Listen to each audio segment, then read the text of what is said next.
કરાઈ છે। ત્યારે તુરખા ગામ દ્વારા સુરતના સાઇન રોડ પરના હેપી ગ્રાઉન્ડ ટીપીએલ સિઝન 4નું આયોજન કરવામાં આવ્યું હતું, જેમાં તુરખા ગામ સમાજના લોકો મોટી સંખ્યામાં જોડાયા હતા। સુરતના સાઇન રોડ પરના હેપી ગ્રાઉન્ડ ખાતે લેવા પટેલ પ્રગતિ મંડળ તુરખા ગામ દ્વારા 13મો સ્નેહ મિલન સમારોહ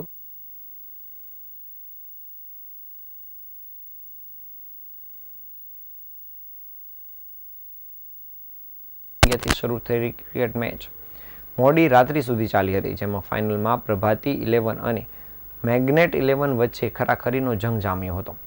આ ક્રિકેટ જંગમાં પ્રભાતી 11 ટીમનો ભવ્ય વિજય થયો હતો। વિજેતા માટે ઇનામ વિતરણ સમારોહ પણ યોજાયો હતો, જેમાં તુરખા ગામના લોકો મોટી સંખ્યામાં ઉપસ્થિત રહ્યા હતા। આ ઉપસ્થિત મહાનુભાવોએ વિજેતા થયેલા ટીમને તેમજ રનર્સઅપ ટીમોને ઇનામ આપી અભિનંદન પાઠવ્યા હતા। તો ત્યારબાદ તુરખા ગામના સ્નેહ મિલન કાર્યક્રમ યોજાયો હતો, જેમાં નાના બાળકોથી માંડીને મોટેરાઓ સુધીના લોકો ઉપસ્થિત રહ્યા હતા।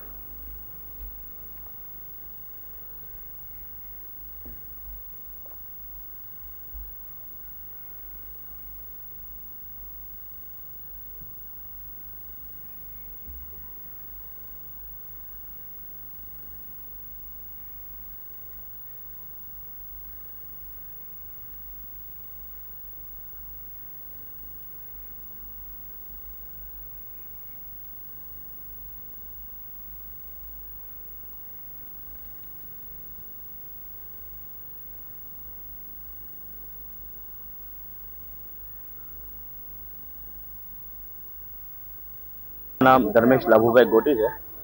આ અમારો 13મો સમસ્ત લેવા પટેલ તુરખા સમાજ સ્નેહ મિલન સમારોહ છે અને આ ટીપીએલ નું ચોથું આયોજન છે, ટીપીએલ 4 નું આયોજન। જે આ આયોજન કર્યા પછી અમારા ગામના ઘણા નાના જે છોકરાઓ છે કે નવયુવાનો છે એ પછી અમારા બહુ સંપર્કમાં આવ્યા, એકબીજાના ધંધામાં ઘણા મદદરૂપ થાય છે અને આમાં ખૂબ સારી સફળતા મળી અને હળી મળીને બધા રમે છે। આયોજન કરવા પાછળનું કારણ શું છે? બસ આ આયોજન કરવા પાછળનું કારણ જે આપણે ગામડેથી જ્યારે સુરતમાં આવ્યા ત્યારે એકબીજા ઘણા એવા પરિવારો હોય છે કે જેના આપણા નવયુવાનોને ઓળખતા પણ નથી હોતા। આ આયોજન કરવાથી ગામના નવયુવાનો બધા એકત્ર થયા, એકબીજાની ઓળખાણ થઈ, તેથી અમે વારંવાર આયોજનો કરીએ છીએ। મારું નામ ધર્મેશ લાભુભાઈ ગોટી છે।